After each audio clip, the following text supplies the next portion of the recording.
Hey, guess what, ladies and gentlemen? Yeah, it is Dockich birthday week. That's right. You see this face? You know how cool this is? You can't believe it's 60, can you? Today is actually the 15th, the anniversary of my mom and dad. My dad passed away 8 years ago, but it's my mom and dad's anniversary. So happy anniversary to my mom and dad. But it is Danny D's 60th birthday week. And you're saying to yourself, this man is too cool to be 60. Well, Wednesday, I will be 60. 60 is the new 30, ladies and gentlemen. No Viagra needed here. Kidding me? All righty. Hey, can we show the picture of the day? Is the picture of the day ready to be put up on the screen? There it is. The teachers told kids to draw their mommy's hobbies. My mommy likes drinking. A little glass of wine. Hey, the true story. Before I had kids, I went to Pizza Hut with my then wife. Mom was there, 2 kids. She had a pitcher of beer in front of them. I was judgmental. I was judgy. I was very judgy. I'm like, you can't do that. Oh, baby. Then you have kids. Whoa. Whoa. Then you want to dump the pitcher of beer into your mouth and back it up with a shooter. Good for mommy. Mommy likes drinking. I hope everything's okay. But hey, it's not my problem, right? I mean, it's not your problem. Mommy, handle your business. And daughter, don't start. Don't start until you have to. Here's the deal. Are we getting back to a media? Are we getting back to players that are starting to hold folks accountable? Well, certainly not in Washington, D.C., and we'll get into that in a minute. But Fernando Tatis Jr., a man who's a superstar, everybody tells us. Oh, my God, he's a star. He's the best. Never been in the playoffs, but he's great. We must have Fernando Tatis on our commercials. We must have Fernando Tatis. He's the fun back in the game. Yeah, except he's a moron. I mean, that's all I got to tell you. First, he crashes a motorcycle in the Dominican Republic, and he hadn't played all year. So here's the face. I know we got to have diversity. I know we got to have you can't have the one guy. You got to have Fernando Tatis and others like him to be the face. How about you put the best player up there in your advertising? This guy's been in all kind of ads, hadn't played in one game because he's a moron. You're a moron if you get in a bicycle crash in the Dominican Republic when you're worth, well, frankly, billions probably over the course of his career, and including that to a city, San Diego, that's dying to have a winner. And you got teammates. So what does this idiot do? This idiot goes out and gets himself an 80-game suspension, and of course he says, well, you know, I had ringworm. And I just took a medicine that had ringworm. I thought maybe he was going to say he was trying to get pregnant. Or I thought maybe he was going to say he was trying to get somebody pregnant. I don't know. The excuses are forever. So this guy who is all the rage, I'm putting fun back. You old guys don't know baseball. Yeah, he hadn't even played. And yet our media makes this idiot out to be the greatest thing since sliced bread. And sliced bread is no longer great, by the way. I digress. So now this idiot is suspended for 80 games for PEDs, and his teammates, actually Mike Clevenger, who's a pitcher who is not afraid to share his opinion, said, I'm disappointed. It's got to be about more than him. And he's not wrong. But here's the deal. I tell you this all the time. You see it with, let's see. You see it with players. You see it with coaches. You see it with media people. You see it all the time. When you get some success, you can't handle it. People ask me all the time, best thing ever working and playing for Bobby Knight. Kept you humble. You win a big game, you're expected to come back and win the next. This guy here, this clown, he's the guy. He's the man. Yeah, he hadn't been on the field. Why is he on commercials if he hadn't been on the field? Why is he on all my commercials? Why is Simone Biles on all my commercials after she quit in the Olympics? Pause is power, and this guy is not playing. It's amazing what we put up with. It's amazing. But I like the fact that Mike Clevenger, one of his teammates, decided to say, look, what the hell? We're trying to win here. And this guy not only crashes a motorcycle, but he also gets on PEDs. And the comments of his teammates reflect more on who Tatis really is, which is a pain in the ass. And on Tatis's defense, it's hard. Because at that age, with that money, with that superstardom, with those amount of commercials, you think you're bulletproof, and turns out you're just another idiot just like us, except we don't do steroids. I wouldn't mind at my age. Hell, my back might not hurt, my knees might not hurt, but I wouldn't do it if they told me I was going to lose 80 games and kill my team. Maybe he's helping the team. Maybe it's better that he doesn't play. I don't know. But it is amazing that guys are still this stupid. Crash your motorcycle and now get on steroids. But hey, you're the face of baseball. We're all supposed to celebrate you on every commercial. My ass. I mean, what do you want me to do? I mean, let's celebrate Aaron Judge. That's pretty good. Let's celebrate Ohtani. I'm tired of Mike Trout and this guy. I am. I'm sorry. You're not supposed to be tired of Mike Trout. I'm tired of Mike Trout. I've had enough of Mike Trout. Greatest player in baseball, man. Yeah, good. Get in the playoffs. I'm tired of this guy. I want Aaron Judge celebrated. I do. Aaron Judge is great. Aaron Judge seems like a great dude. Celebrate him. Man. Hey, same thing, Javi Baez. When Javi Baez was coming up, he was swinging for the fences. Then Javi Baez learned. Then Javi Baez became a big deal. Has anybody even heard from Javi Baez? Of course not. It's hard when you get some pub. It is difficult. It is really hard. And this guy hadn't handled it. Now he's got 80 days, and he's supposed to be my face of baseball. Nuh-uh. Nope. All right, here's the deal. Stop with the preseason stuff. Stop. Let's go through two quarterbacks. Watson, upper left. Booed mercilessly in Jacksonville. Watson apologized finally to the women. Now, I say finally. Hey, look, I don't know. Maybe he just felt like I had to apologize, but I still did nothing wrong. I don't know. I leave that to the local yokels. I leave that to the local reporters. I leave that to the local idiots that want to give their opinion, that never played, never coached, never did squat. But I leave that to them. They can tell me what Watson's really thinking. I can't. All I can tell you is this. You knew Watson was going to get booed. Word on the street is there may be a ruling coming down as early as today, or at least sometime this week, that he's going to get suspended for a year. We don't know, right? Who knows? One guy knows, and that's Roger Goodell and his crew, two people. But I don't care whether Watson struggled in a first preseason game. 1 for 5, 7 yards. Oh, my God. Josh Dobbs, 10 of 13, 108 yards. Start Dobbs. Start Dobbs, baby.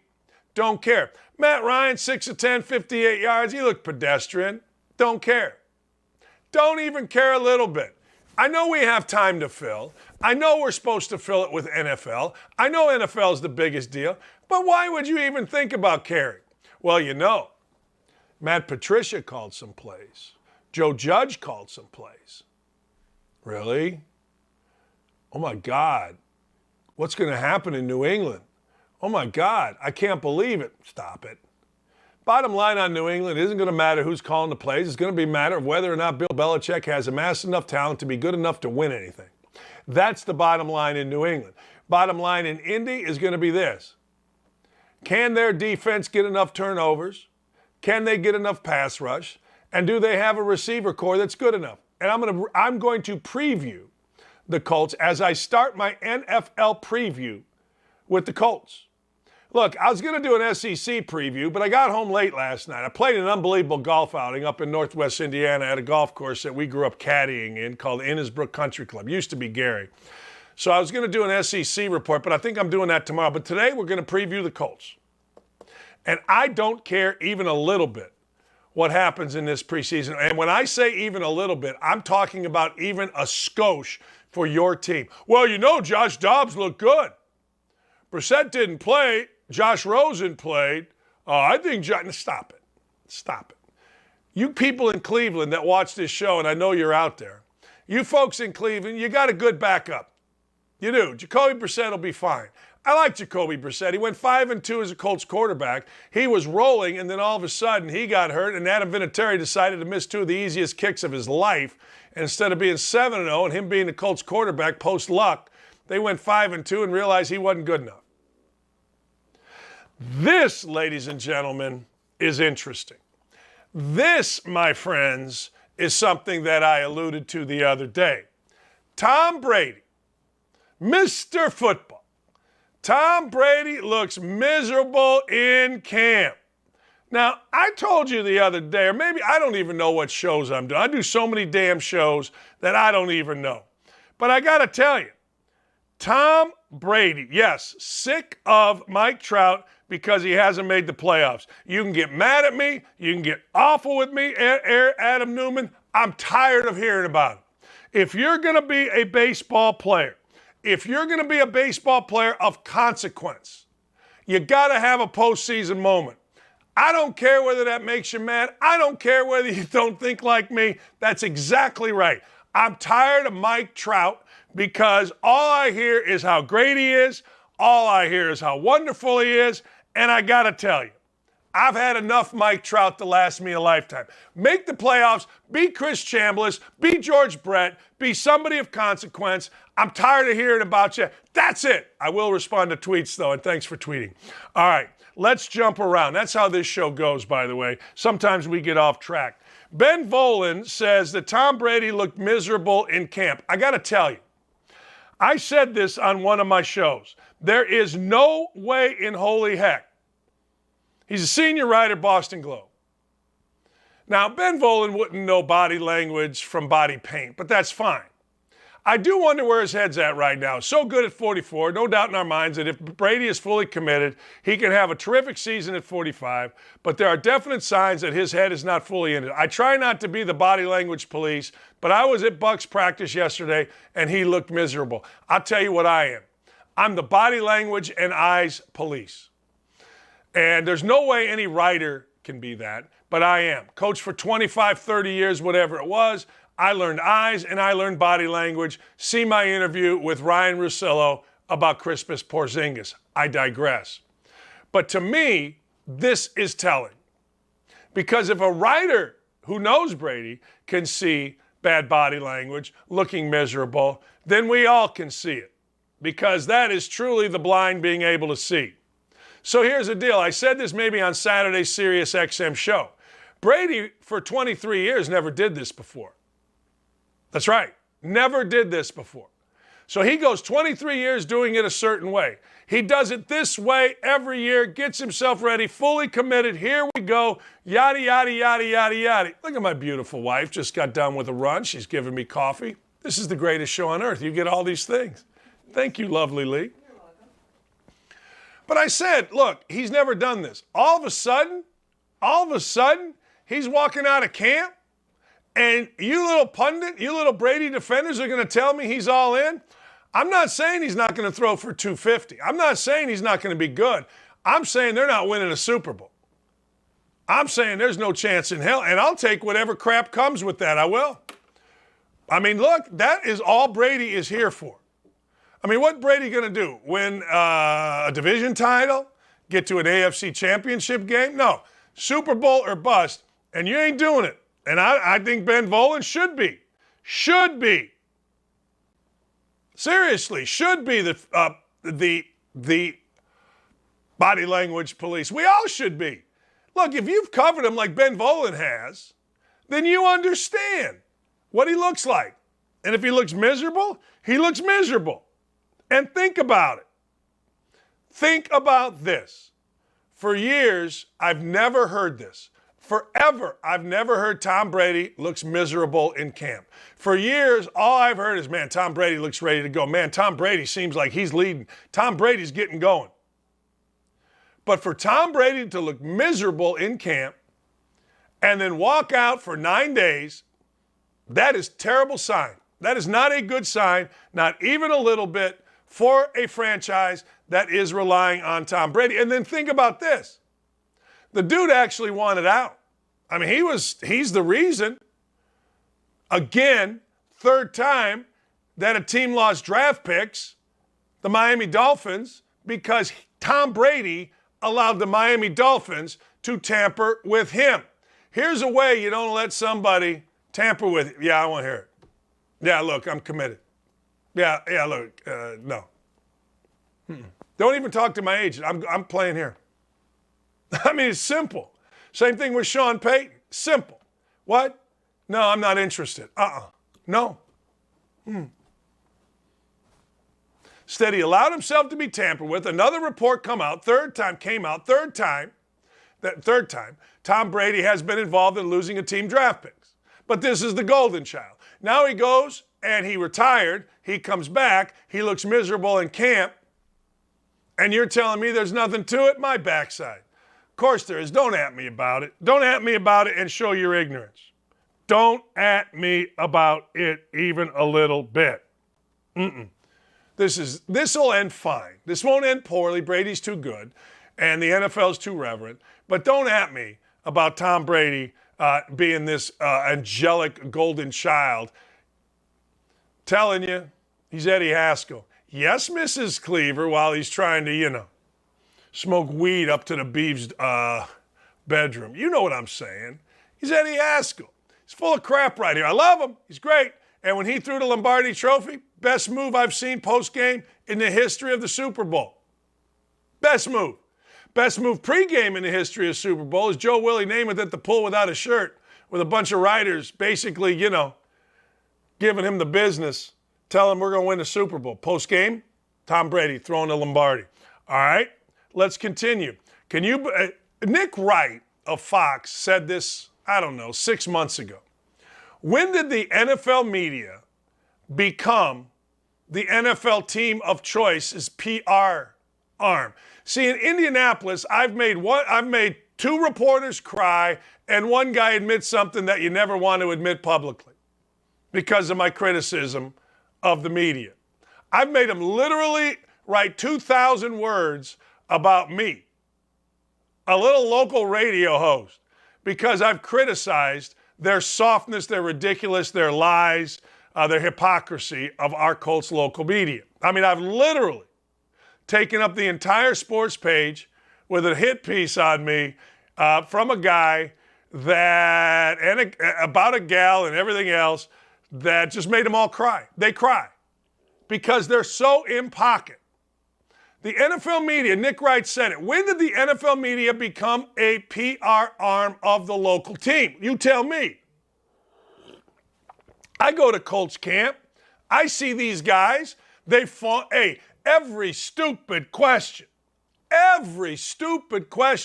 gets answered with an answer that if it's a little bit of a joke, all the local yokels go, ho, ho, ho, ho, ho. Knock, knock, ho, ho, ho. When did it become? Thank God somebody had the stones to ask about Carson Wentz in a way that people actually wanted to know. The local yokels here will tell you of the greatness of our general manager, and I love our general manager. He was just on the show with me. Love him. He's great. But he knows the deal. He understands that, hey, you know what? I got a job to do, and my experience is different than all these guys that never, ever played a sport in their life. Okay, so I got a job to do. Well, we all got jobs to do. We're all supposed to have jobs to do, aren't we? Well, here's the deal. Let's roll it. The other day, Carson Wentz sat down for an interview. That interview was not a normal Indiana puff piece. That interview was something of contention. Scott Abraham, a reporter, actually asked Carson Wentz questions that the fans wanted to hear. Let's give a listen. There's been kind of a narrative out there here in training camp that you've been a little inaccurate on your throws. Consistently inconsistent has been a kind of a terminology. How would you assess your performance in training camp, and is that characterization fair?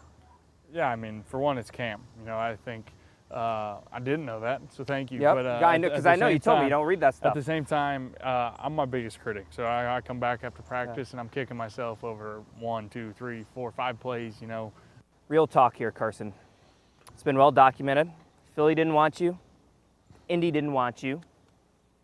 Do you think this is your last chance to prove that you can be a starting quarterback in the NFL? Yeah, I don't really think about all that stuff. For me, I'm playing the game that I love, and I have the most confidence of anybody in myself to deliver, to play at a high level, to be a part of something special here with this team. And so I don't put all that pressure on myself. I don't put people can feel that way. People can say what they want, and I have no issue with that. That is what it is. But for me, I don't think in those terms. There's been kind of a narrative out there here in training camp that you. All right, so here's the deal. Carson Wentz sat down with a man named Aaron Brockett, pastor at Traders Point Christian Church, and answered tougher questions than that on a stage in a church about 3, 4, I don't know, maybe 5 weeks ago. I mean, everybody lost their mind. Everybody includes, let's put our guy up here, the president of the Commanders, got all crabby. He got all crabby. Somebody asked Carson Wentz a tough question. Let's put up. Carson Wentz was asked a tough question, so you know what? This is what always happens. They're going to threaten, right? All of a sudden, we're going to threaten. Jason Wright, the president of the Commanders. Thankfully, Carson demonstrated grace and class in response to this pompous, unprofessional mess. Why is it a pompous, unprofessional mess? I realize you have to make a living on childlike provocation, but it needs to be called out. Don't expect special access, and good luck building a rapport with the guys.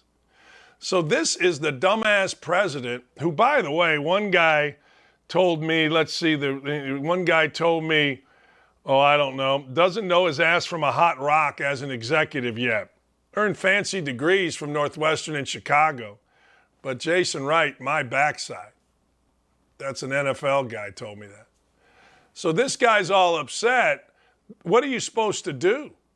Are you just supposed to ask really nice questions? Are you just supposed to be like the writers of The Athletic at Colts camp and be, well, I don't know, hey, how you doing, Matt Ryan? How do you feel? Well, I'm a little sore. Oh, that's funny, Matt. I mean, I don't know. As what's his name? Nick Wright said, when did this occur? When did it start happening that local media is supposed to be the PR firm or a PR branch of an NFL team? That guy asked great questions. Those are questions that should be asked because people want to actually know. You got to understand, in Indianapolis here, we did a deep dive that got a lot of publicity, a deep dive, 6-part series of nothing on Andrew Luck. I mean, didn't talk to Grigson, didn't talk to Luck, 0 questions about snowboarding, 0 questions about calf that kept him out the entire 2019 season, 0 questions about a $25 million parting gift. Nothing, but it's a deep dive. And all the media said, oh, what a deep dive. This is actually awesome, man. This is a deep dive into Andrew Luck. Wait, we didn't talk to the GM. We didn't talk to Luck. We didn't ask about. See, this is where we are. And I hope more journalists do this. There aren't any journalists here in Indianapolis. There's Shock Guy, there's a columnist, and there's a bunch of ass kissers as writers. But I hope more journalists in big cities continue to do things like that. And I hope guys like this Jason Wright guy get reprimanded for threatening a journalist. And why does a journalist or why does a media guy want, quote, a good rapport with the guys? I don't want a good rapport with any of the guys. I want a good rapport with dudes that are men. I don't want a good rapport with local media. I want to make them continue to cry. I don't want a good rapport with the freaking fellas.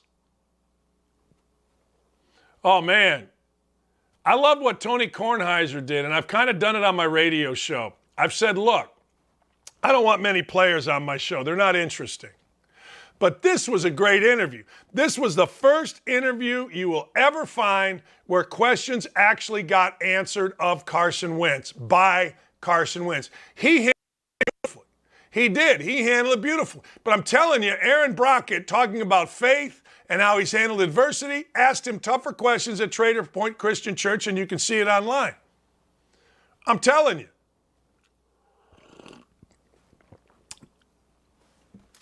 Amazing where we're at.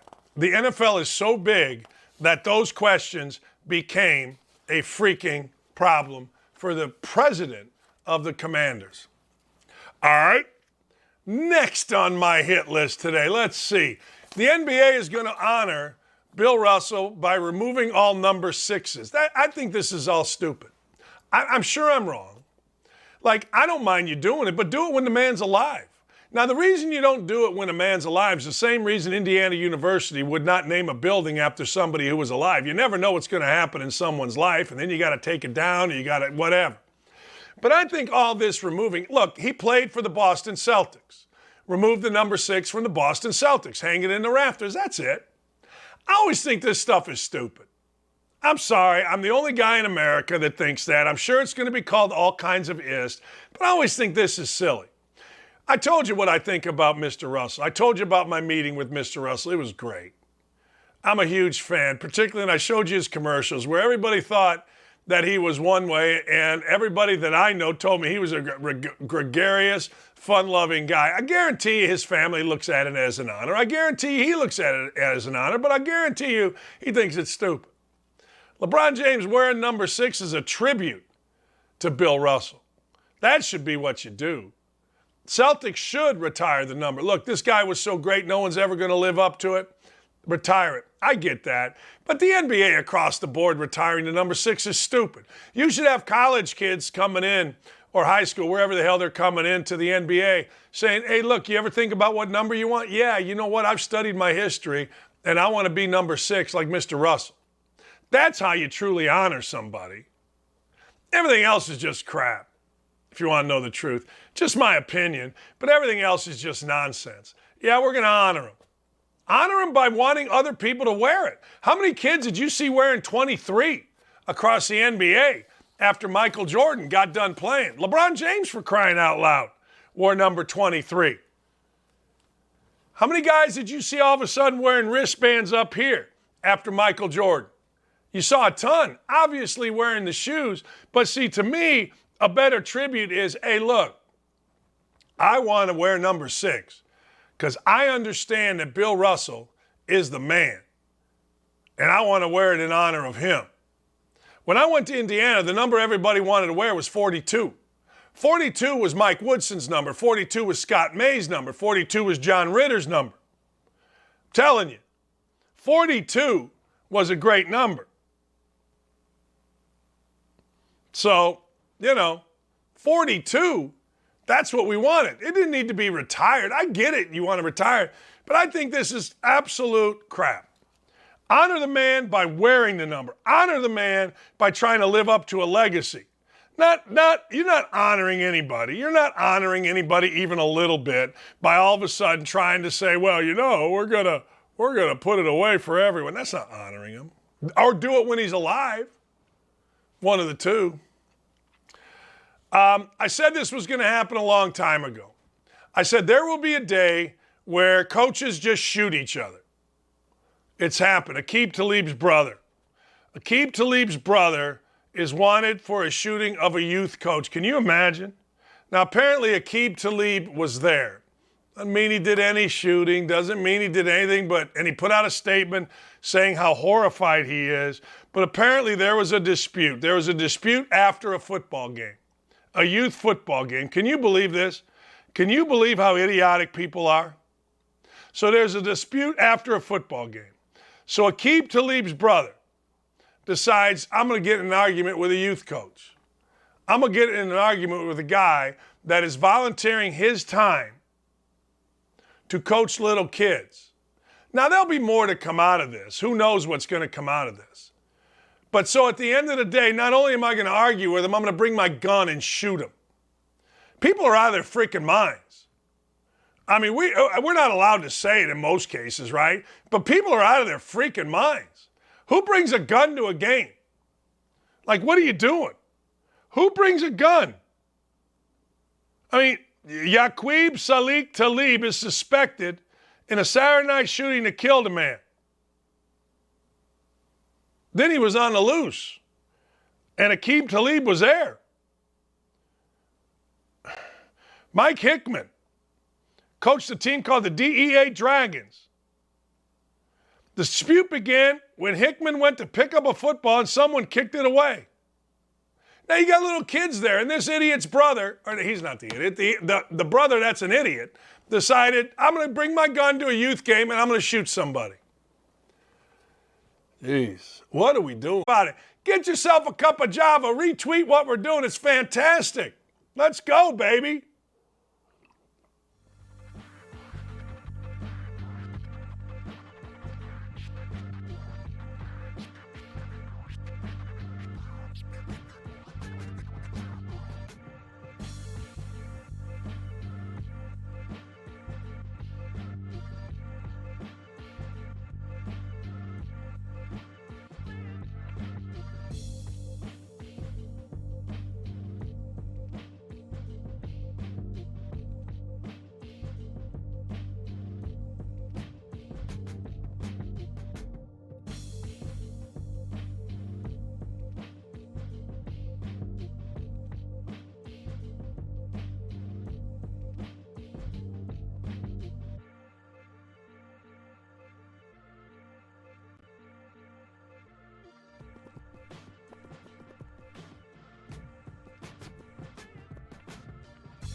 I ain't mad about it.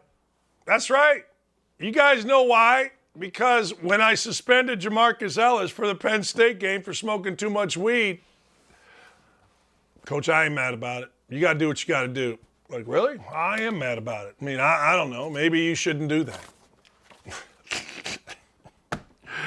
Oh, man, what a world we currently are living in. All right, I ain't mad about it. Look, I ain't mad about saying this very, very clearly.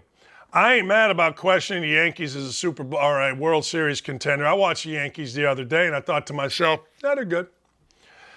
But the Yankees, there's something going on here. Look, when you watch a team, and I did this with the Dodgers, I decided to watch a Dodger game. I understand the season is long. Look, I really do. I understand that this is, it's very difficult, unlike football, but it's very difficult to get a handle on the Yankees off of a couple of games. But I've started paying attention to this. And one thing I noticed about the Yankees is they're a very good baseball team, don't get me wrong. But they seem to have a complacency about them. Like there's no energy. I'm watching them play the Red Sox 2 nights ago, and they won the game, and they won it 4-3. But there's something about watching them where you went, eh. In fact, John Heyman has an article, Yankees in desperate need of a jolt. And maybe when you're 72 and 43, you don't need a jolt. But as I watch them, yeah, man, hey, look, Aaron Judge is electrifying. Absolutely electrifying. I mean, I don't know. Last night, Mike Wacha, who was really good, I thought, with the St. Louis Cardinals. Mike Wacha, who hadn't pitched in 35 games or something, he was out. He decided he was going to go shut him out. He decided he was just going to show up and shut him out. Since the All-Star break, they've been awful. They're 20 and 25 in their last 45 games. Now, you're talking about a team 73 and 45. You're talking about a team that got a great start. You're talking about a team that jumped up and started playing. But right now, Gleyber Torres, who came from the Cubs in the Aroldis Chapman deal, which helped the Cubs win a World Series, hasn't hit worth a damn. Josh Donaldson hadn't hit nothing. So don't sleep on the Yankees. Do sleep on the Yankees a little bit.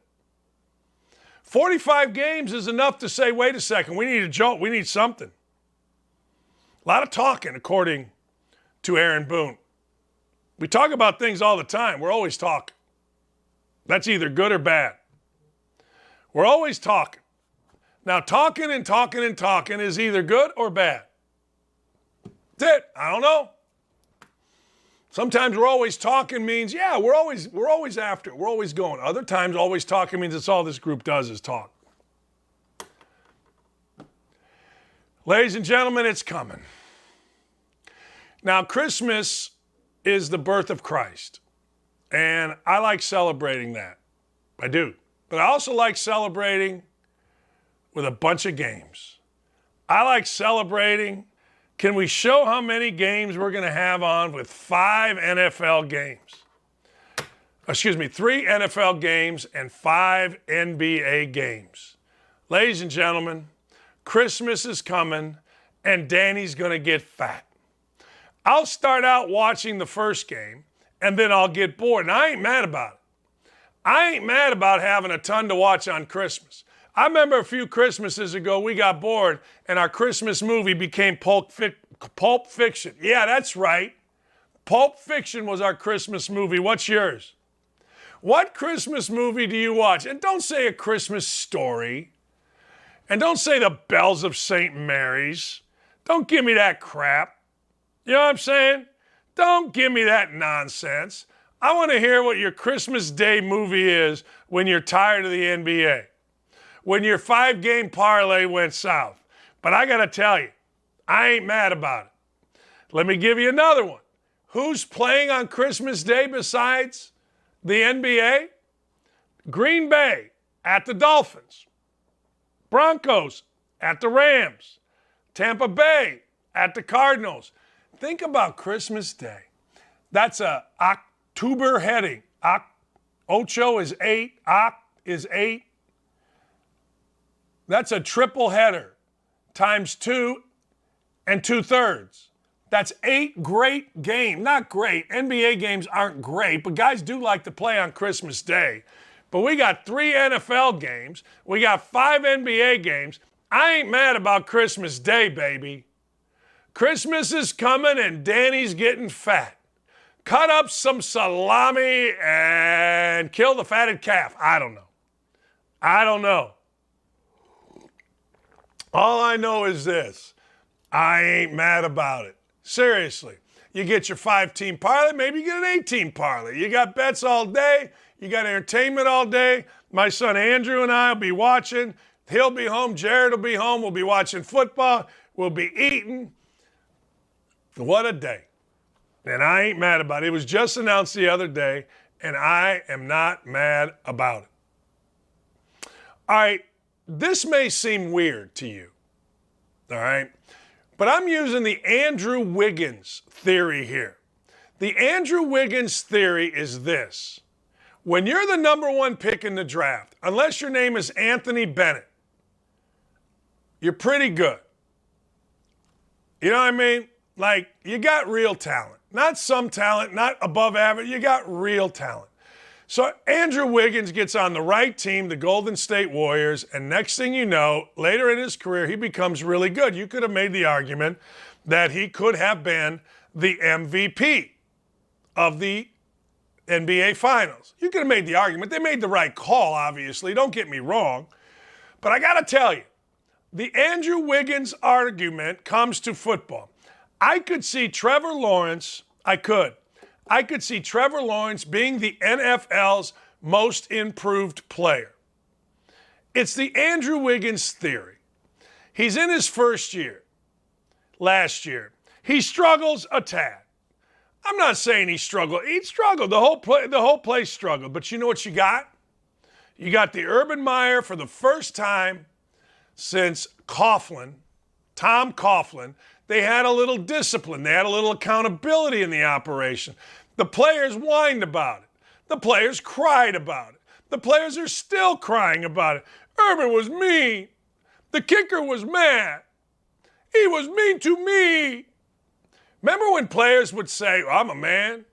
This is a business. Urban came in, treated them like real men. Real men get called out. Real men at real jobs get held accountable. This guy, Doug Peterson, who, by the way, was fired after 2 years after winning the Super Bowl in Philadelphia, where they had never won a Super Bowl, comes in and he's the savior. Fine. But the real savior is going to be this guy, Trevor Lawrence. If Trevor Lawrence can be as good as a first-round pick should be. Now remember, it's very rare, and I'd have to think of who, that you talked about Luck and Manning and Elway. That's who Trevor Lawrence was compared to coming out of college. And if you think about all of them, other than Andrew Luck, they all had unbelievable careers.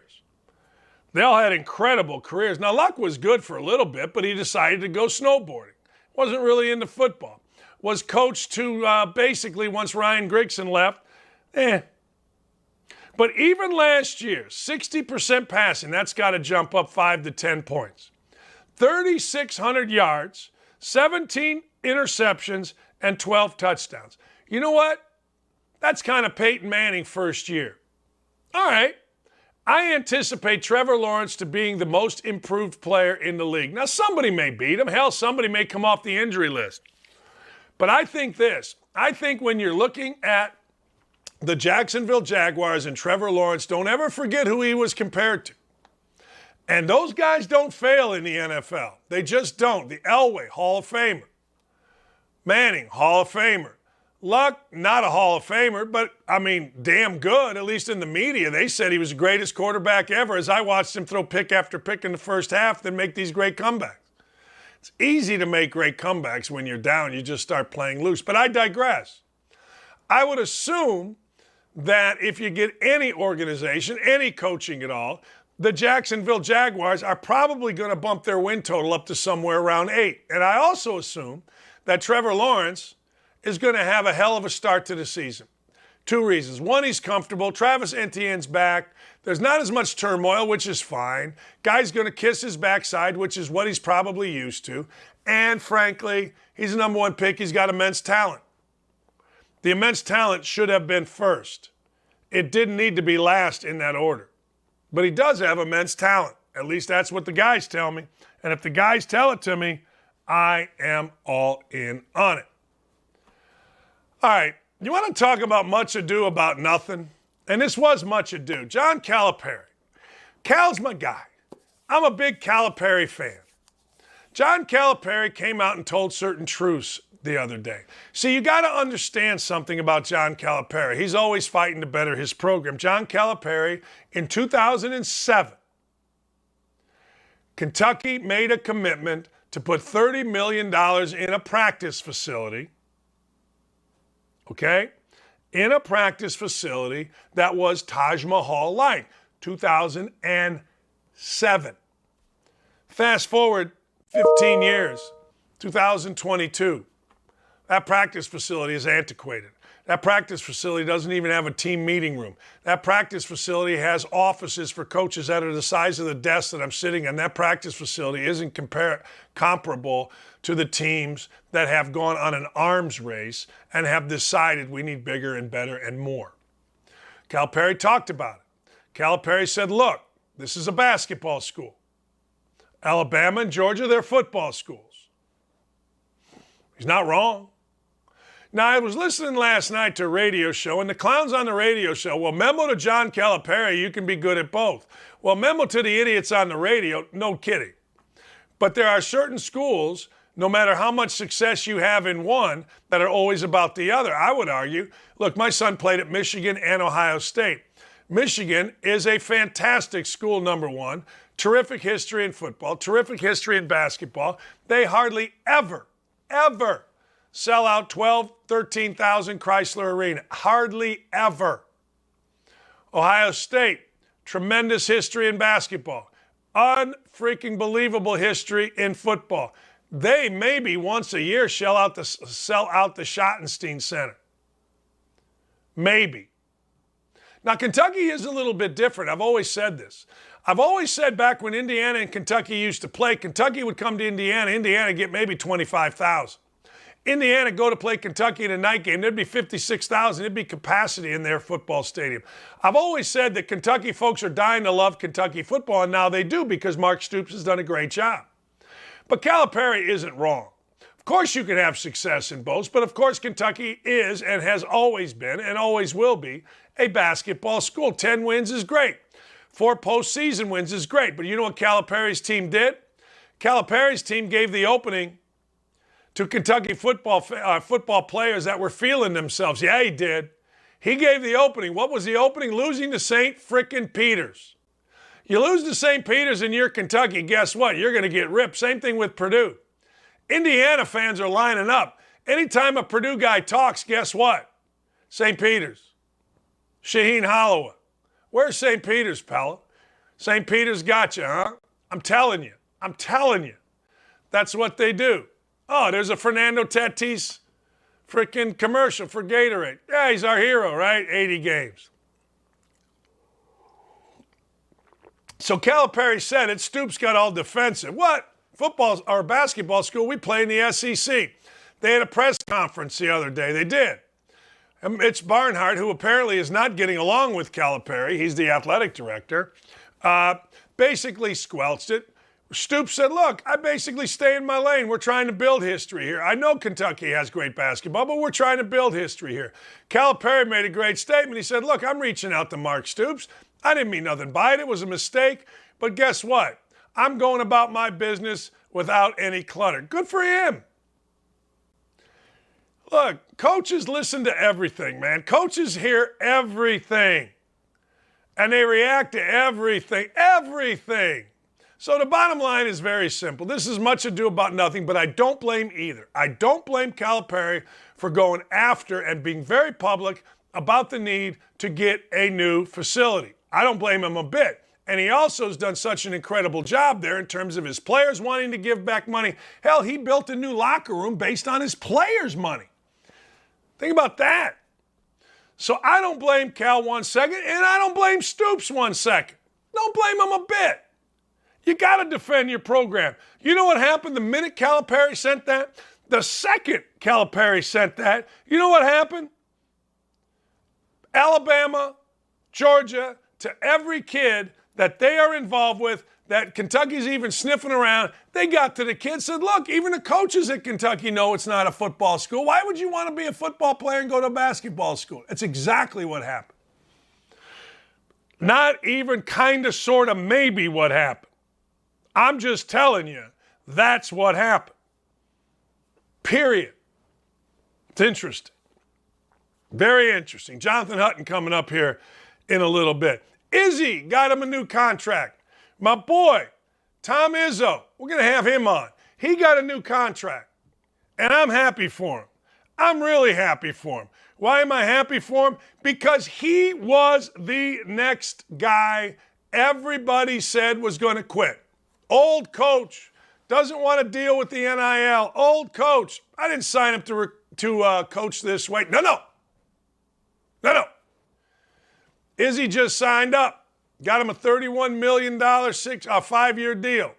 Damn right. I love that fact that Tom Izzo is back in business and staying in college basketball.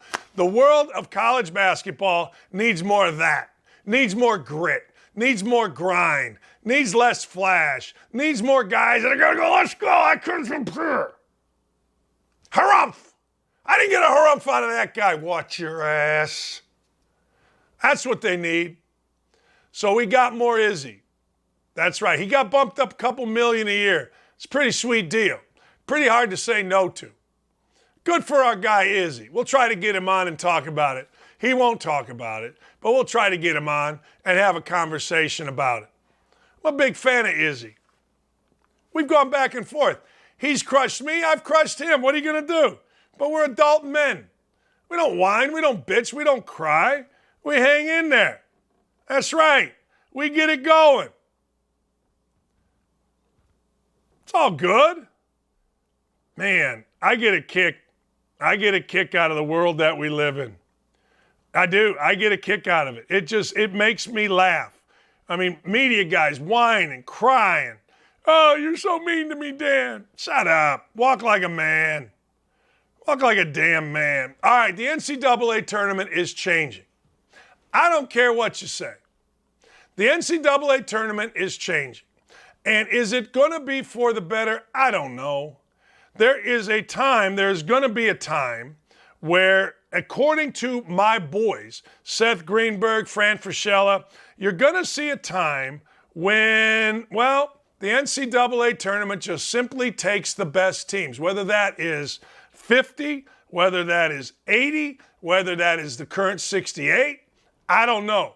But you're going to see a time. Greg Sankey, the man you see right there, has his eyes on expanding the tournament. He said he wants to take a fresh look at the NCAA tournament. He's not ready to make headlines yet, but he is open to conversations about a big dance that doesn't exclude small conference champions while potentially including more teams. All right? This is what I'm saying. So he makes a good argument. He says if the last team in, he's talking about baseball, Mississippi State 2022, can win, Mississippi, not Mississippi State, my apologies, can win the national championship, and they're in the 30s or 40s from the RPI or net standpoint, is our current approach supporting national championship competition? Interesting. What's he saying there? He's saying he wants the best teams in. I think there's a health in that conversation. Doesn't exclude people. It goes to why do we include people in this annual national celebrations, or how do we include people in these annual national celebrations that lead to a national championship? What he's saying is he's tired of teams not being good enough. Now, Florida Gulf Coast president responded saying March Madness would become more and more controlled by a handful of schools. He's absolutely right. And automatic qualifiers that now get from being in the A-Sun will disappear. He's absolutely right. He's absolutely right. And he specifically mentioned Texas A&M. I'm just saying. And then he goes on and mentions 11 seeds like UCLA. He's basically saying here he wants the best 68 teams. And if he has to expand it to keep the A-Sun, the MAC, those leagues happy, then he's going to tiptoe around that a little bit right now. But make no mistake, the NCAA tournament, when this current contract runs out, I think in 4 or 5 years, is going to be changing. This is the start. This was a test balloon. Put my finger in the air, see which way the wind blows, and hopefully it blows in the direction that we want. It was the first of many kind of ambiguous / warning signs from the major players in college athletics. And Greg Sankey, make no mistake, may be the major player. Probably is, right? Gotta be. So there you go. The start is now. And I'm telling you, it is changing. They're going to tiptoe. They got to be careful.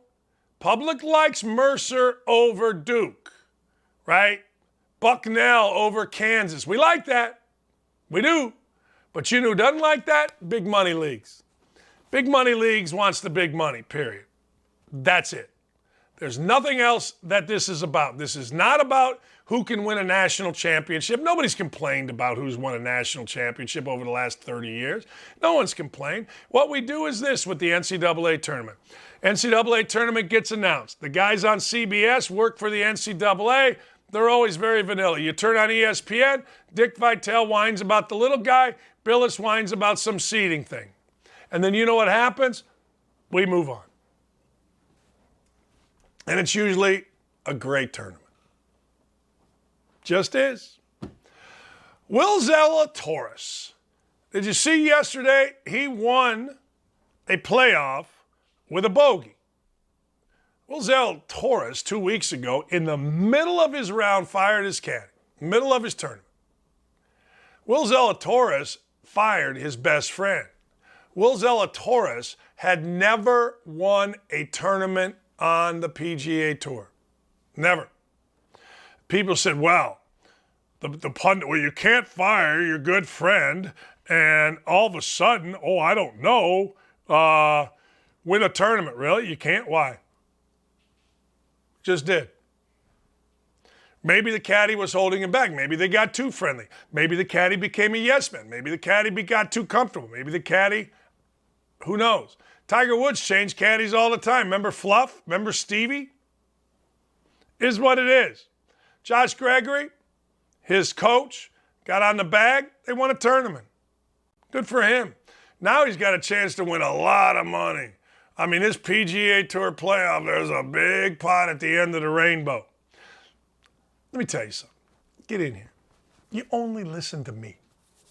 When Will Zalatoris fired his caddy, I thought, that's interesting. I bet he wins a tournament fairly soon. Just what I said. Said it on my other show. Maybe I said it on this. I can't keep it straight.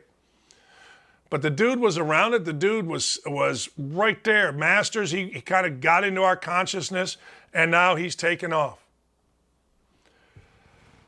I hate being right all the time. I do. I hate it. I mean, it's just a burden. It is a burden. It is a burden that I must bear. It is a burden we all must bear. It is a burden, ladies and gentlemen. Jay Shaw sees it every day. I'm right every day, all day, and away we go. Anyway, I was just going to give you our phone number. That's what I do usually at the end of segments on my radio show. We got a monster coming up. Let's go through. I'm giving you my Colts preview, including which way to bet the over and the under. Jonathan Hutton from Outkick 360 is going to join us. I got to see how much he puts into preseason. I put nothing. I'm sorry. You get hurt, you're stupid. You know, your manager's stupid, your GM's stupid. If Jonathan Taylor plays it down, that's stupid. Is there any changes Jay Hutton may make? Is there any changes you would make? Any changes you might make if you were commissioner of the NFL? Dan Campbell, I told you this. I don't think this is good. Dan Campbell has taken all the little weenie media by storm with his sayings. Who's tougher, Mike Vrabel or Dan Campbell, the coach of the Detroit Lions? And then, of course, we're going to chat about Derrick Henry. Derrick Henry, pretty good. Derrick Henry, I think, still the best running back in the league, even though Jonathan Taylor nipping at his heels. We'll see what happens. We're going to talk to the great Jonathan Hutton of Outkick 360 when we come back.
It's taken the world by storm. It's on 6,722 affiliates all across the country. It is Outkick 360. And one of the main men of Outkick 360, Jonathan Hutton, at Hutton Outkick.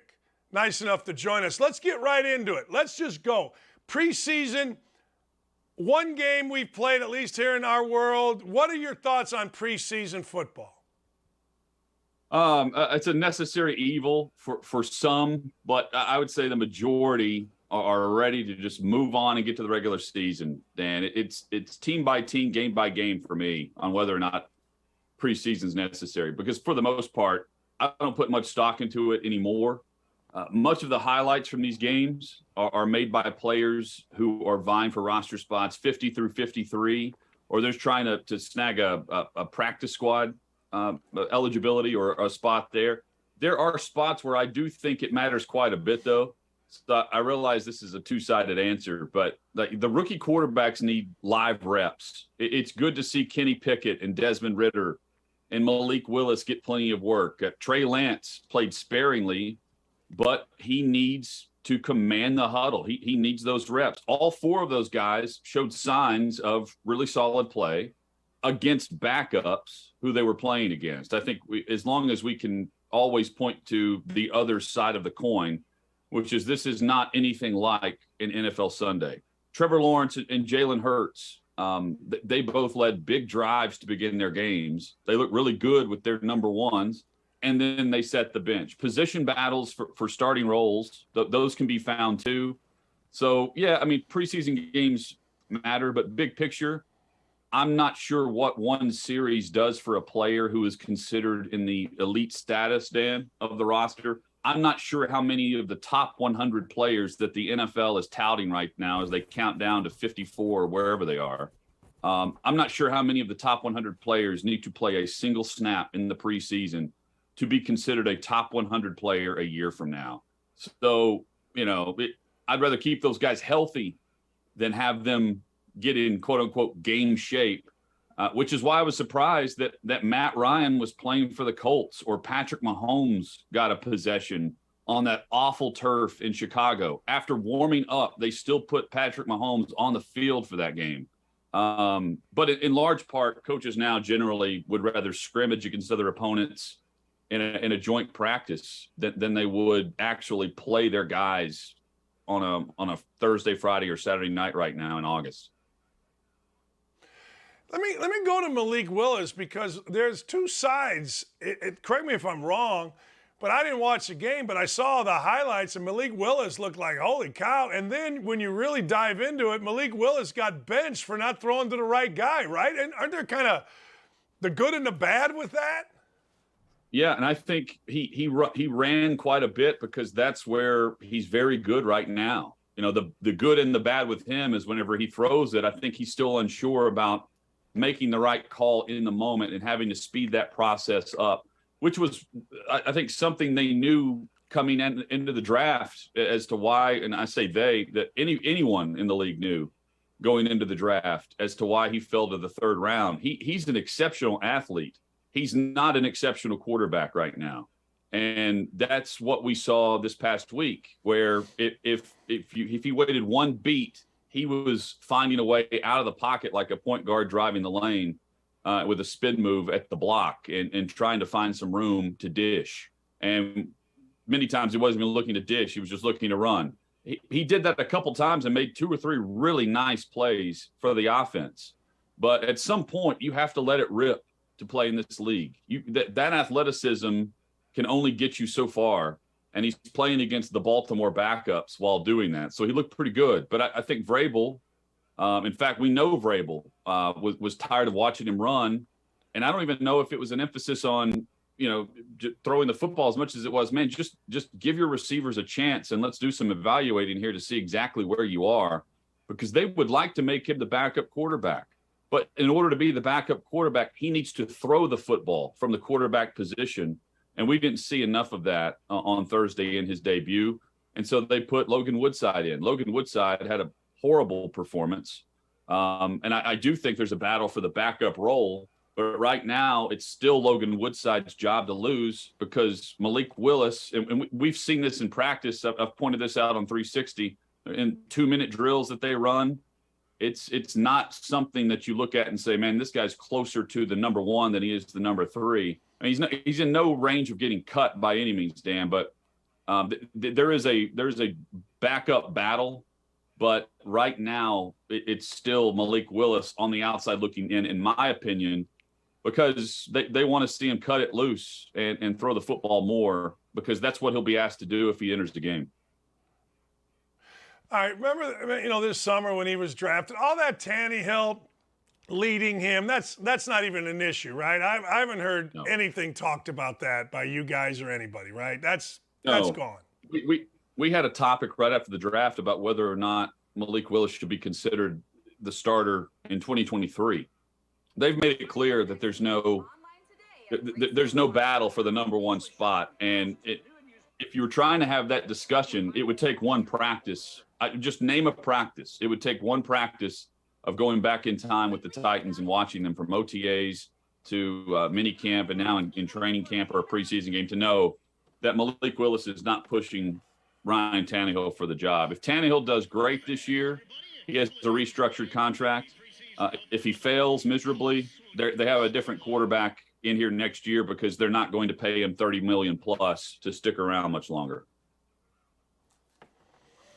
That's what I figured. I didn't really tell them to talk to you about this, but what are your take on Tom Brady? What's your take on Tom Brady walking out of camp? Yeah, you've been. Hey, I don't know. I don't know what's going on with this. I don't know. There's speculation that it was worked into his contract. He's got some break built in, to a week built in. I was looking forward to watching him practice. They'll be in Nashville this week for a joint practice, Dan. And Wednesday, Thursday is whenever they practice against the Titans, and then they have a preseason game 48 hours later. And I was looking forward to watching Brady practice against this defense. And if Brady was practicing, my guess is you'd see some semblance of Mike Evans out there, at least in one-on-ones or something. Now I don't know much about what the first team looks like for Tampa without Brady in there.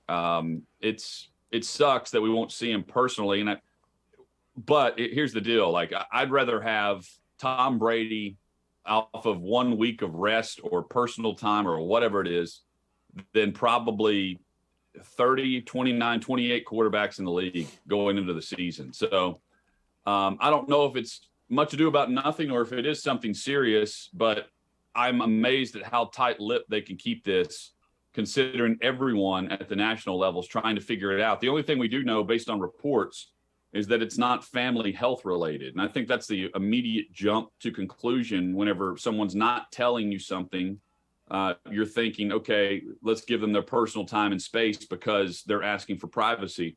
This wasn't that. So it even makes it more peculiar to me as to what's going on. And at the end of the day, it could end up being just a week of rest where he's back home doing something coming out of retirement. But, I highly doubt we look back on this in October and think that this was a signal that he's not all in and ready to go. The one thing that is weird to me, and I was talking, a friend of mine, the basketball coach, I said, look, if you were a head coach and you won a NBA title with Michael Jordan, and then the next year with Michael Jordan, you were really good. And then the next year, Michael's coming back, still in great shape. Would you quit? So Arians quits, which I thought was really odd when you got Tom Brady as your quarterback, and now we have this. Maybe I'm thinking too much into this, but when Arians quit, hey, Jonathan, I thought that's really odd. Why would you quit with Tom Brady as your quarterback? They've never come out and said there wasn't something there. They've just, whenever they're asked about each other, they glow like I love Coach, or Tom was terrific and all this stuff. But I've never actually heard them come out and say like there was 100% nothing going on and it was just coincidence that he retired. Also, he retired and stepped down right after Brady went to England and met with the team owners, not to meet, but saw them at like a soccer match, and then came out of retirement the following week. Like the whole thing matches up so perfectly. Plus, he's taking calls and he look. Tom really wants to be in Miami. Let's be honest here. He met with the Dolphins in 2019 as he was on the way out the door in New England. And last year, he's on the way out the door in Tampa around the same time of year. And he's meeting with the Dolphins again. That the NFL admitted that to us. So Tom wants to be in Miami, given the circumstances. because he didn't like the situation in New England. That's been made perfectly clear at the very end of that. And he didn't like the situation in Tampa for whatever reason with Arians and whatever was going on behind the scenes with the offense. I do think he likes Byron Leftwich, and I do think he wants to play more at the age of 45. And when news got out, my guess is, and we speculate all the time, my guess is the leaks came from Miami that he was contemplating retirement or was going to retire and go into team ownership. And that's how it got out whenever it did, right after the season concluded, that he was gone. And then he actually did it because Arians was still around at the time. That's my presumption because, in my world, there has to be a storyline there. And in this case, I don't think I'm wrong that there's a big storyline behind the scenes. I agree. People have said, "Oh, you're nuts." Blah. Okay, fine, I'm nuts. I mean, but I'm totally with you. This is all too much. It's too much there. But I haven't seen anything. If you were the commish, is there anything you would change about the NFL? I'm not starting. I don't think anything big here. Dan, I'm adding the 18th regular season game, and I'm cutting 2 more preseason games out of the schedule. And in exchange, every team has to schedule at least 1 joint practice, up to 2 joint practices, and at least one of those is at the stadium. Owners can charge a flat rate for those coming to watch if they want to. It's no different than what we see now. It's good versus good, ones versus ones. The fans see their favorite players compete against the other top competition instead of watching them in shorts and a pullover while they watch these preseason games. That's one of the things I'm doing immediately is I'm changing the preseason schedule and the money that they charge these fans to show up and watch a game that's really nothing. I'd rather them go to a practice at the stadium, enjoy everything that comes with the game day experience, and actually see guys that they want to watch throw the football, catch the football, and defend. I'm also removing ties from any part of any stretch of the regular or postseason, not just some half measure where I'm just removing it from the playoffs. And quite frankly, the owners should like this. I'm going to work more with the players union to determine, what is a better method for providing health care for players after the age of 40, mental health, brain health. There needs to be more done in that area for the average player who no one talks about. We see a ton of these guys on TV and post-career, but that's just, the 1% of the guys who represent the league on a day-to-day basis. Those are 3 things that come to mind immediately. I'm also doing away with any blackouts for NFL season pass. No matter where you are, you can watch any game you want to if you're paying a premium price. And on behalf of the media, open the locker rooms regardless of the time of year. So media members can actually get in there. And this is not even speaking for me. I want the beat writers in meeting with the players individually on a daily basis whenever they're allowed to be there, because the coverage of this league has gone to more of 3 or 4 main guys now, instead of me searching, not even newspapers, but websites where the daily guys have as much access as the national guys do who show up once to a training camp. I would rather have a guy develop a relationship with the star quarterback or the backup running back who's about to get a chance to play whenever the number 1 goes down. The rules now make it much more difficult to get to know players. And if you poll the media members, I bet, of the 90 guys on a roster, they could pick out of a lineup about 50 of them right now. And that's sad to say, but the NFL did it to themselves. I've said that forever. I remember I always, I'm always on the media, but I'm sitting there going, man, these guys are out there covering the team every day. And in my city with the Colts, I feel like anything big that's going to happen goes to Adam Schefter or Rappaport. You know what I mean? It's like, man, and throw the guys here a bone once in a while that are out there every freaking day. I mean, don't make these other guys' career. We're the guys promoting you. My thing is with the way the coverage is right now, I don't think you get to know these players very well. It's not about breaking news as much as it is in-depth reporting and pieces on guys' backgrounds. And I don't think we know very much about Justin Herbert, for instance. Like, we know where he played college football. We know he's kind of a quiet guy, or at least he's perceived that way. But unless you're out in the media, you're portraying yourself as you're repping a brand on TV, or you're showing up at the ESPYs and you're doing an interview. Outside of the locker room setting, there's really no place for these guys to get their message out, and not message, but their brand. You know, everybody's got a story. I miss the personal connection with certain guys on teams now. And you know, Withrow sent us a link, and I know you talked about it too. Carson Wentz with the sit down and answering some tough questions with the Washington media and a one-on-one. That's what I'm talking about. That does not happen near enough anymore. And the NFL used to be the king of opening the doors, and you just have at it. Jeff Fisher, you could record the entire practice, and if there was a section of practice where he didn't want you to tape or report on it, he'd have someone come over and be like, "Hey, the next 5 plays are completely off the record." And believe it or not, people abided by that because the access was that good. So I'd like to get back to a reality where not everything is a competitive advantage, and far too often that's used as an excuse instead of an actual rule that's in place because it's competitive advantage or disadvantage. What I personally thought that the Wentz interview was great. I maybe I'm wrong, Yeah. but you don't see that kind of interview, and I know the president of the Commanders didn't like it, but I thought Carson Wentz handled it great, and I thought the guy asked questions that people actually wanted to hear. Well, me too. And, you know, it's a different feel in a one-on-one setting.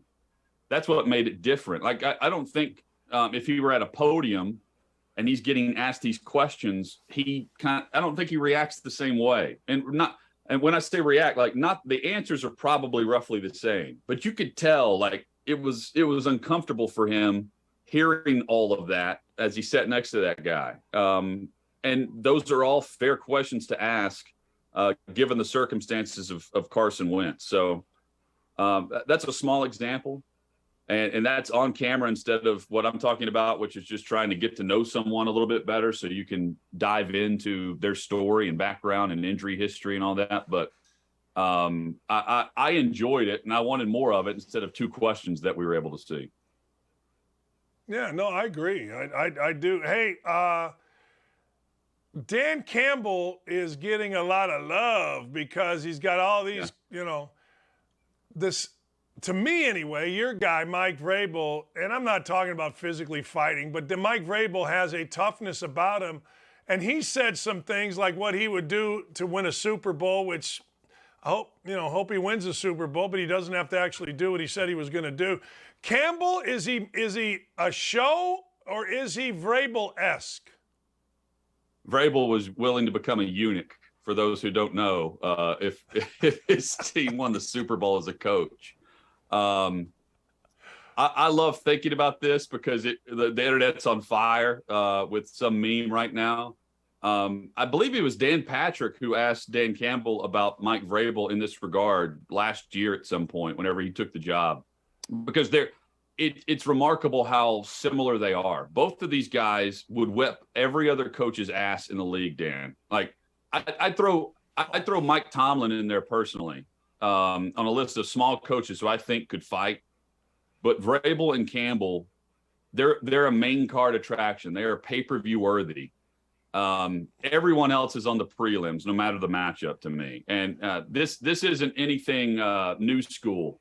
This would be old school UFC. This is the equivalent of Dan Severn and Don Fry, or Frank Mir and Brock Lesnar, right? Like this would be quite the scrap. I know they have a ton of respect for each other. They think alike in many regards. If you listen to their press conferences, it would be a hell of a bout. And I think it's a trilogy. I think we would need a third fight in what would be an unpredictable heavyweight bout. I don't know what kind of shape Dan Campbell's in. I know that Vrabel does sprints and goes through like a full cardio workout several times a week. So I'm going with what I know more than what I don't know here. I'm taking Vrabel, but it's coming in at a split decision in like the third bout because each guy takes a win over the first 2 fights. That's how close this is. I looked this up. So Vrabel weighs, this is all according to Google, 261 pounds. Campbell Campbell's apparently 265.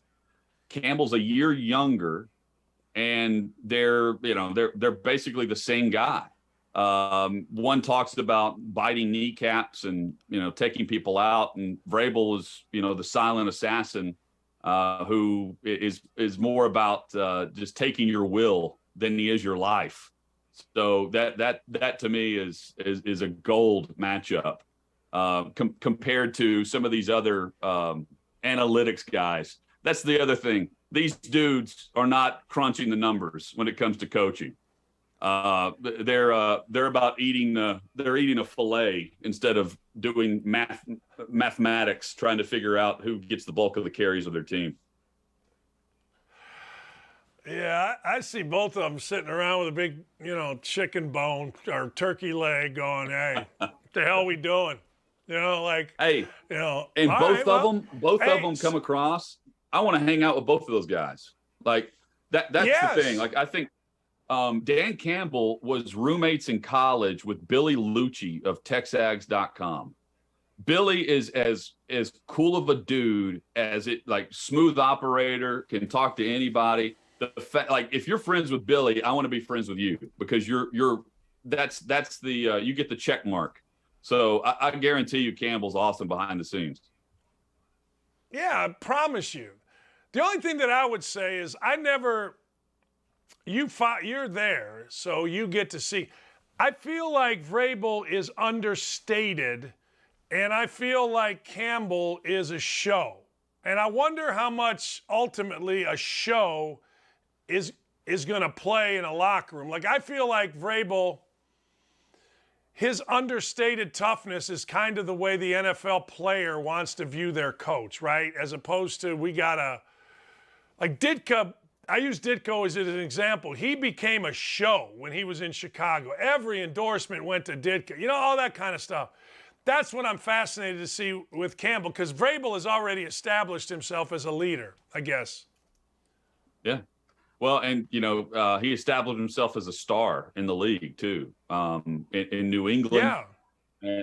And there's a relatability with him on every roster because he's played at every level of the roster. He's been the guy that was trying to battle for a roster spot and learn special teams and commit to the special teams and then work his way up to a second contract, then go to a new team and become a starter and find a big-time role, become a captain, get traded by the team and get pissed off about it and then go put up more numbers. Now he's gone into coaching. So, Campbell is working his way up in a similar fashion, but from the coaching ranks, where he went the long, hard way right after his career was over and then got the interim job to his own benefit, got the interim job in Miami, and the team played hard for him. And I think people took notice of that. And it's hard to deny his energy. I don't think he's fake. There's a difference between manufacturing something like you're a college coach and trying to find a slogan than speaking your brand. And I think Dan Campbell is right on brand for what he's about. So I think his team plays like that. The Lions were not good last year, but they fought tough down the stretch, unlike some other bad teams. They were a scrappy team, and I think that ends up benefiting him in the long run. Last thing, so far so good with Derrick Henry? All good with Derrick Henry? Yeah. I think he looks great. It seems like he feels great too. There has been nothing in this training camp that looks any different to me from the way Derrick Henry looked at this time last year. He rehabbed his fractured foot over the final 2 months of last year to get back into postseason play. And then, a couple months after that, I'm sure he took some rest. But once the end of February and early March rolled around, it's been off-season training mode for Henry, not rehabbing. So I don't expect the Titans to use him any less over the course of a usual Henry season, give or take a few games where he may get 17 carries. Next game, he may get 28. I mean, I don't think there's a pitch count on him for all the fantasy football players out there. He looks completely healthy and ready to go, and they're going to need him. This is a group that's still trying to figure out their wide receiver rotation. They need to figure out their offensive line, which is far from being answered right now. And because of that, I think they're going to work him into the mix from the start whenever they get rolling against the Giants on September 11th. What do you got in the show today? What's going on Outkick 360? Man, we're recapping a ton from the weekend. The quarterback play this weekend, going back to some of the guys I was surprised to see, Matt Ryan, Mahomes. I wanted to discuss why we see that in week one of the preseason with 3 weeks to go into the regular season. And then, the injury scares that we saw from Zach Wilson, Drake London. There is a risk to this, and we'll discuss the risk reward. We're also going to preview the Auburn Tigers in the SEC. And the AP Top 25 poll will be announced in roughly an hour and a half. So we'll have reaction to that first preseason poll that comes out that the entire media and the voting public bases everything on whenever we begin to stack games up in week one of the college football season. Man, the show is great. It's Outkick 360. You can hear it all across here and all across Tennessee in different parts. Thanks, Jonathan. Appreciate you, man. Thank you, man. Still chasing you, Dan. Just remember that. We're on your heels. No, you're here. I'm not even like I'm fighting. I'm swimming upstream. Appreciate you, my friend. Thank you, man. Hey, yeah. Hey, I'm telling you, Outkick 360 is an awesome freaking show. You want football content? You want SEC content? You want content of smart? Outkick 360. I'm telling you, I listen every day. I do. I listen every day. When we come back, I'm going to give you an in-depth look at a team that I know very well. I've been to camp. I've talked to their people, and that is the Indianapolis Colts. We're going to do a team preview, maybe 2 team previews every day now until the start of the season, including in the preview is going to be an over-under. Colts over-under is 10. I'm going to go through it and tell you what I'm betting. Some teams I'm not betting, but I am betting on the Colts, and I'll tell you about that when we come back.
How are you? Nice to see you. This is what we're going to call preview time.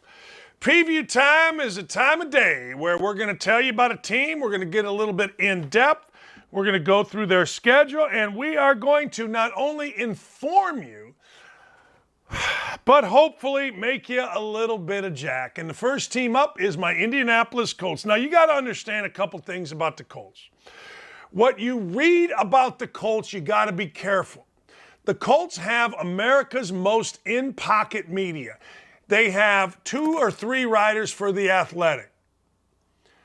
Other than Bob Kravitz, the other 2 guys, one, I don't even know the hell his name. He just got the job. The other one, Stephen Holder, no, it's not Holder. It's Zach Kiefer. They are so in pocket Like Chris Ballard could say, we're cutting Matt Ryan, and they would say, well, that's a great move. Double D here, what has two thumbs and tells you the truth about the Colts? This guy. So, when I tell you about the Colts, take it as absolute gospel. First thing you got to understand about the Indianapolis Colts is I believe this. I do. They were, I think, so distraught, and I use that word intentionally, with how Carson Wentz played, acted, whatever last year, that they were damn near ready to play the Ellinger kid, Sam Ellinger, as the quarterback. Now, I don't really believe they thought they were going to have to do that, although Sam Ellinger looked a lot better than Nick Foles did the other day, but that's just, who cares? All right, but that's what they were willing to do. Then all of a sudden, Marcus Mariota is going over to Atlanta. Atlanta wants to get Next thing you know, here we go. We got Matt Ryan in place of Carson Wentz. Now, understand this. Before everybody jumps on the whole, well, the Colts' problem was Matt Ryan. Yeah, he threw a left-handed pass. Okay, he did. Fine, he did. And Carson Wentz was on the wrong side of the media all year because the idiots in Indy, the media in Indy, tries to tell us how we're supposed to live our lives. We got a guy in Doyle who we're all supposed to, according to him, live up to his standards. You don't get vaxxed, we'll give you a ride to the airport. I do a bikes program where the only way that I can get bikes for kids is talk about it. He wants to know my motives. My motives is kiss my ass, Greg. My motives is I'm getting bikes to kids. So the indie media is in pocket, ridiculous, and the dumbest in the country. All right. Having said that, the Colts do have Matt Ryan. Going to camp, three things that I thought about Matt Ryan. Number one, he moves better. And this ain't saying anything. But he moves better than Phillip Rivers. That's number one. Number two, his arm is better than Rivers, but not as good as Carson Wentz, not even close. Like Rivers shot-putted the ball, Ryan throws it, Wentz fired it. That's basically the difference. And then the third thing is, the man is not afraid to get the ball out of his hands quickly. All right? In camp, wide receiver, Michael Pittman, and tight ends got all the catches basically in the 11 on 11. I'll give you a fantasy player that you want to take. You want to keep your eye on and you want to take. If nobody else is taking him, pick him up. I'm not saying he's a first-round pick. His name is Nyheim Hines. Nyheim Hines is a sprinter out of North Carolina State. One of the reasons they had a problem with Carson Wentz is Carson Wentz didn't get the ball to Nyheim Hines. Their RPO package actually one time last year forgot their leading rusher, the leading rusher in the NFL, Jonathan Taylor, for 27 straight plays. Frank Reich, the play caller, allowed RPO where the quarterback makes a decision, 27 straight plays until Quentin Nelson, the left guard, told the coach, "Coach, give the ball to Jonathan. He's hot. He's ready." So that leads me to coaching. Vastly overrated. Nice man, great man, Frank Reich. The kind of guy you'd like to have your daughter or his daughter date your son and you hang out with Frank. Great man, religious man, but I'm telling you, he's supposed to be the quarterback whisperer. Jacoby Brissett got a chance to start for Frank Reich. Didn't develop. Phillip Rivers wanted out. Would have rather gone coach frickin' kids football. Carson Wentz comes in. Guess what? He is no better. He doesn't develop under the, quote, quarterback whisperer. Now, isn't a quarterback whisperer supposed to earn that? Instead of just a guy being a career backup and being a quarterback's coach when Nick Foles took the Philadelphia Eagles to the Super Bowl, don't you earn the name quarterback whisperer, quarterback guru, whatever it is, by actually developing quarterbacks? So that's all crap. Let's get it out of the way. If you're going to read anything anywhere about the Colts, you're going to read crap. Again, 6-part series, a deep dive into what Andrew Luck was all about. Didn't interview Andrew Luck, didn't interview Grigson, didn't talk about why he got injured, didn't talk about taking $25 million as a parting gift, didn't talk about Mike Greenberg's report that the parents were upset, the dad Oliver was upset. Indie media is crap. Stay here. All right, here's the deal. First, they didn't have a first-round draft choice, but they felt like they won it because, well, A.J. Brown left the Tennessee Titans. That's a win. In Indianapolis, Colts picked Alex Pierce. The minute they picked Alex Pierce, everyone did this. Well, I thought he was the best wide receiver in the draft. Why did they do that? Because everybody in the league, including me, likes Chris Ballard, the general manager. I was talking to Stacey Dales, the NFL Network reporter. She's like, I love this organization. It's the best organization to deal with. Like, yeah, I know. They're great, right? And they make it such that media guys feel uncomfortable criticizing them. But me, who criticizes them often, always gets the most access with the players because they know I'm telling you the truth. This operation needs to be better. You would think that Ryan Grigson, the general manager that went 52-34, was a bad guy, and the guy going 41-41 is a good guy. It's called you can call it the great recentering, the great overcorrection. They had Meany and Grigson, nice guy and Ballard. All I give a rat's is winning. And I think the Colts will win some this year. Let's go through. Matt Ryan, the quarterback, is fine. He's fine. Knows his way around the pocket. We'll see if he can put the ball in a thimble like Phillip Rivers could. Phillip Rivers won 11 games. Now, you got to understand it's the easiest division in football, but Phillip Rivers would put the ball right there. I've been to 3 practices. I don't pretend to know squat, but I do know this. He has not been accurate. He has not been accurate at all. There has been a lack of timing, and that's why you saw Matt Ryan play for longer into the second quarter. You saw him play because he and his receivers have not been good together. The defense has dominated the day in Colts camp. All right? It just has. And frankly, a guy, Paris Campbell, last Thursday had a really nice day. A guy, Alec Pierce, the third-round pick, who everybody says was my number 1 wide receiver, is pretty good one-on-one, and he's going against Stephon Gilmore. Stephon Gilmore is a badass. But the fact of the matter is this. Nobody has boom, boom, boom, boom, boom when 11-on-11s come. Now, do they need a veteran presence at wide receiver? Maybe. I don't know.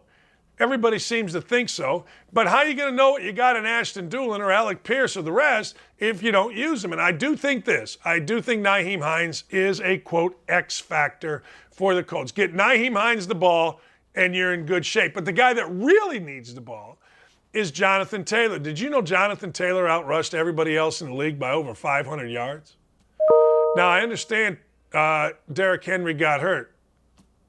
But I believe Jonathan Taylor is the NFL's best or 1A. Actually, I did put out best running backs, and the guy that I put out as the best running back was Derrick Henry. I know he got hurt, but he still ran for a ton of yards, almost 1,000, and a bunch of touchdowns until further notice. But this guy's right here with him. This guy's dynamic. This guy is tough. This guy's the closest thing to Walter Payton. He'll catch the ball out of the backfield. You give him a crease, he's gone. He's sprinter speed. He's tougher than tough. He'll put his shoulder pads down, and he'll try to get extra yards, and he's a great dude. Now, this is why I take nothing out of preseason. There is a great potential for the Colts to use play-action passing as well as anybody in the league. Let's be honest, that's what Matt Ryan is. He's a play-action quarterback, and he's got one of the best, if not the best running backs to use play-action with. Preseason, you're not going to see any of it. Saw the local yokels are saying, well, you know, the wide receiver room. That makes writers sound smart. The wide receiver room isn't any good. Well, you don't have play action. So I don't care. When Jonathan Taylor gets in there, he's the one guy that makes the entire thing different. Michael Pittman, terrific wide receiver. Is he a 1? I don't know, but he's going to catch 100 balls. Tight end, real problem. They got a bunch of guys there. They got a guy named Ogletree that they love, and I love. 6'5", 260 pounds, out of Youngstown State. I mean, if you've ever seen guys that look like they can play any sport, Ogletree and Jelani Woods, 2 tight ends, one's a rookie, both are rookies actually, as good as you're ever going to see. but they're rookies. Mo Alley-Cox, I think, has had a bad camp. I've watched Mo Alley-Cox. He's dropped balls. He's very inflexible. Can't dance. Those other two guys look like they can dance. And then there's Kyle Granson. Kyle Granson comes out, and he's a big play guy. Not the biggest guy, not like Ogletree or Jelani Woods or Mo Alley-Cox, but he's got speed. More of your Dallas Clark. We'll see. They've got 4 tight ends that they like. Hopefully they have 1 tight end that's really good. But I'll tell you this, Matt Ryan is going to go to tight ends. You can make book on it. Make book on this. 100 catches for Pittman, tight ends catching the ball if one of them emerges. And, ladies and gentlemen, Nyheim Hines is your guy. R in Indy, Deebo Samuel. Now, here's what you also have. Gus Bradley's the new defensive coordinator. My good friend Rick Venturi said to me, Dan, you can talk about Yannick Ngakoue, who has been in the Pro Bowl. You can talk about Stephon Gilmore, who has been the Defensive Player of the Year in the NFL. You can talk about Faison coming over with Gus Bradley. But the best thing the Colts did was involve and go get Gus Bradley.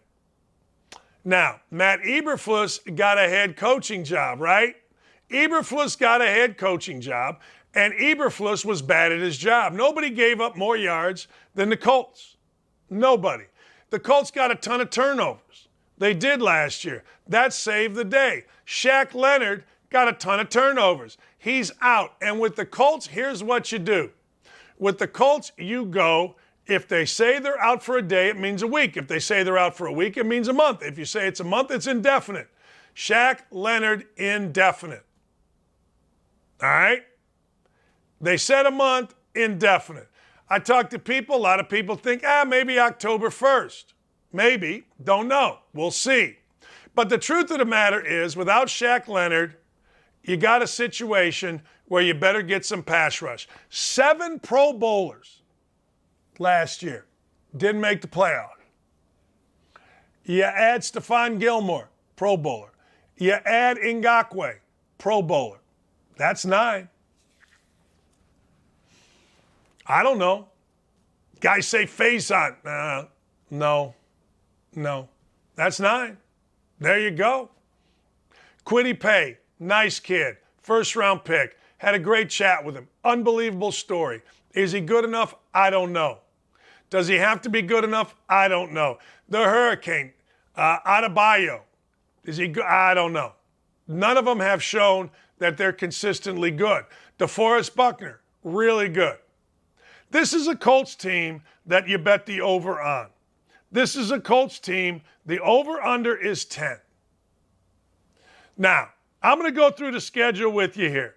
The over-under at 10 is interesting because you have the protection of a tie, right? They open the season at Houston, at Jacksonville. Now, Colts fans say, well, you got to be 2-0. You got to be 2-0. Okay. I know this. As a coach, road games are hard. They just are. I don't care if it's basketball or football. Baseball, if your starting pitcher's good enough, you're fine. But when you are not uber talented, or are the Colts uber talented? Like you look at the Colts and you say, man, they got 9, 10 guys that could be all Pro Bowl guys. They're uber talented. Are they? Don't know. But 2 road games. I think the Colts are going to win both, but I don't think they're going to cover Houston. Right now, last time I looked anyway, Houston was an 8-point underdog. When I talked to Sean Salisbury, I got to tell you, and I'll talk to him today on my afternoon show, Sean Salisbury is big, not great, but big on Davis Mills. I also told you the second game, don't be surprised if Trevor Lawrence doesn't go out and become the comeback player of the year. Had a great year last year, 12-17 touchdowns to interceptions. Don't be surprised if he's not the comeback player of the year. This whole start of the season is tough, really tough. You go on the road twice. You got to win minimum 1, obviously, or 2. Then you got Kansas City at home, which, frankly, the Colts have played pretty well against in big moments. They have. They went into Buffalo last year and whooped them. The big moments late in the year, they crapped the bed. But against good teams, they played pretty well. Then you got Tennessee coming in. So you got 2 road games in division. you can make the argument that Kansas City's the best team in the AFC, and then the number 1 seed from last year with Derrick Henry back comes in. There's your 4, and then your 5th is at Denver with Russell Wilson. That's a tough 5 games. I think the Colts are going to come out of that at minimum 3-2, at minimum. So I'm giving them 3-2 through those first 5. Let's go to the next 5. Home against Jacksonville, at Tennessee, home against Washington, at New England, at Vegas. I'm going to give them 3-2 there. I don't know. You got to beat Jacksonville. You're going to beat Washington. And I think they win one of the 3 at least. Vegas, New England, Tennessee, all on the road. I think they win. I think they win one of those. So I'm going to give them, now you're 6-4. All right, let's go to the next 5 games. Philadelphia comes in. Now remember, let me go back to the Washington game. Carson Wentz comes in, assuming everybody's healthy. How about that? How about that action? Anyway, you got Philadelphia, Pittsburgh, at Dallas, at Minnesota, and Los Angeles. I hate to say it, but I'm giving them 3-2 there. So now I'm 9-6. At New York Giants and Houston. There's at least your 10. Right? I'm not really going on a limb to get to 10. Let's say they win both of those, and next thing you know, you got 11 wins. They win 1, they got 10. See, I don't think it's not going out on a limb. Now, if you told me 10.5, I would have to look at it. But when you look at the Colts with the running game, you look at the Colts with an experienced quarterback. You look at the Colts with a pass rush that they have put draft choices in, free agents in. You're looking at a team that should win 11 games, minimum. They should. You're not really going out on a limb to say 11. And if you do it based on, let's look at the schedule. So many times fans out there go, hey, that's a 12-win team. And I say, all right, it's a 12-win team. Who they play? Well, I don't know. What do you mean you don't know? You tell me you don't know. You got to know. In the Colts case, I could see them truthfully starting off 4-1. I could see the next 5 being 3-2.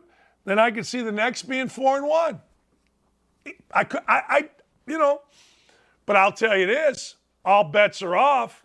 If you go into Houston and don't look very good, if you go into Houston, turn it over, and Davis Mills gets playing, and Lovie Smith's defense confounds you a little bit and stops Jonathan Taylor. See, if I were playing against the Colts, one thing you got to do is stop Jonathan Taylor. So I'm stopping Jonathan Taylor. I'm doubling up on Michael Pittman. I'm doing the old Bill Belichick. When Bill Belichick plays the Colts, he doubled up on the best wide receiver, Marvin Harrison.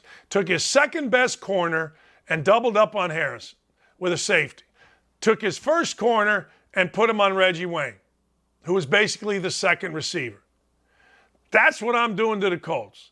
Truth of the matter is, I got to stop Taylor. And on the passing game right now, hopefully it changes, but right now I got to stop Michael Pittman. That's it. I got to stop Pittman. Somebody else emerges, then great. Tight end emerges, great. They beat you with both Hines and Jonathan Taylor in the backfield. That's what they're going to try to do. My bet, my pick, Colts over. Take them, take the over. It's going to be a minimum 10. I look at it being 11 or 12. We're going to do this every day. And I'm betting it.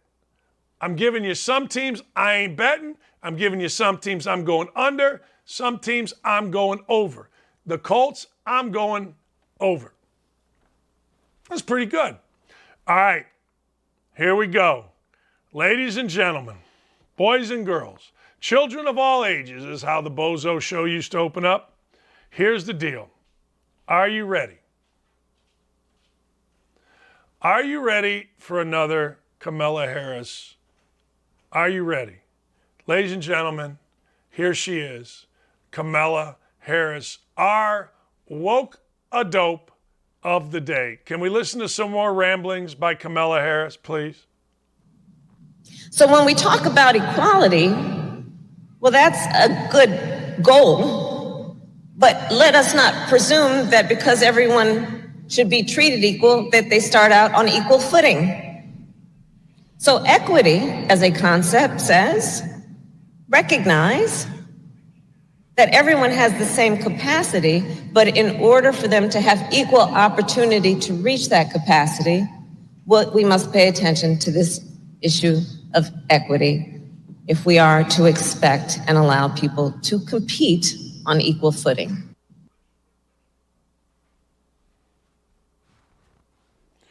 Kamala Harris inspired me to inspire myself for more inspiration, because inspiration is what inspires us to inspire each other, and that right there is very inspiring. Oh, okay. Guys, I don't know if you can do this quick, but can you play that again? And can somebody tweet me and tell me what in the hell was just said here? Can anybody tell me what was said? Anyone? Bueller? So when we talk about equality, well, that's a good goal, but let us not presume that because everyone should be treated equal, that they start out on equal footing. So equity as a concept says, recognize that everyone has the same capacity, but in order for them to have equal opportunity to reach that capacity, we must pay attention to this issue of equity if we are to expect and allow people to compete on equal footing.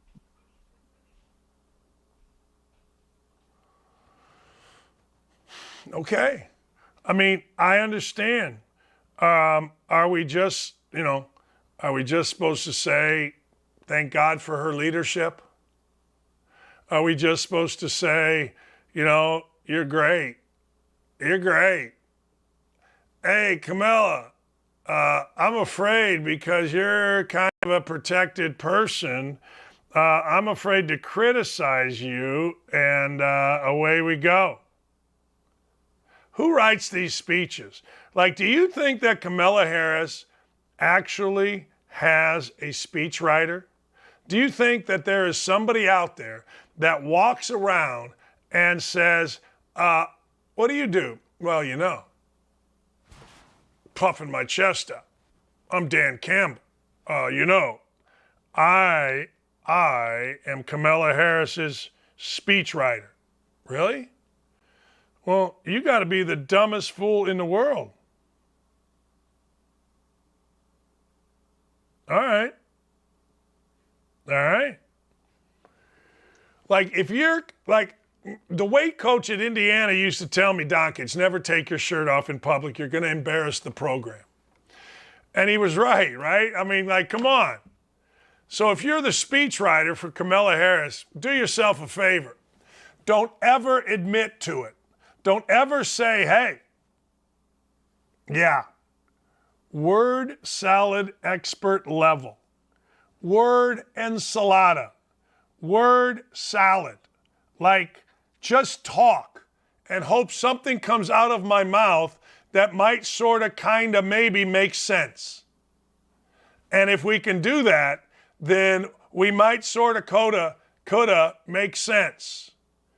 And if we can't do that, then we might sort of coulda not make a sense of. I'm telling you, the world is insane right now. We are led by complete idiots. And I hope you all understand that. We are led by fools. The leadership in our country is that. That's the vice president. We have a president that says we can't afford to build a wall, but he sent $100 billion to the Ukraine. We got a president that can't sit up straight. We got a president that can't put his jacket on. We got a president that can't make sense of 3 freaking sentences. I'm not saying I should run the country, but I'm not saying I shouldn't. In fact, I'm starting to think I should.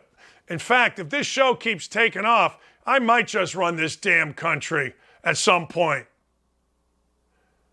At some point, I might just run this country at some point, run the country at some point. See what I did there? That's Kamala Harris. Man, stay safe out there, people. Duck the stupid. Really, Just duck. When stupid is flying at you, just duck. Let it go and duck. Hey, wait a second. I see stupid coming at me. By the way, update, Brittany Griner is appealing her 9.5-year sentence in Russia. I hope somehow, some way, she gets out. I do. I know a lot of people don't, but I've said for months, I hope somehow, some way, she is freed, whether it is a swap or an appeal. Appeal ain't working. No chance is that working. But man, oh man, do I hope she gets out. And last thing, ladies and gentlemen, what I'm hearing is within this week, maybe as early as today, the Deshaun Watson decision may come down. I don't know. Again, Deshaun Watson suspended for 6 games right now, no fine, counseling. NFL wants a year minimum, indefinite maximum, and a $10 million fine. At least that's the reports. We'll see what happens. It's Monday. We're going to have a great week. Do yourself a favor. Go to 1075thefan.com. Check me out, noon to 3. I know the YouTube chat was popping today. It was absolutely rocking and rolling. Thanks to all my brothers on there. We'll see you, Ryan and Dylan and Davey and the rest. Great job as always. Dockage and his red shirt out. Have a wonderful, wonderful, wonderful start to your week. It's Monday, baby. Let's get rocking and rolling. Have a great day.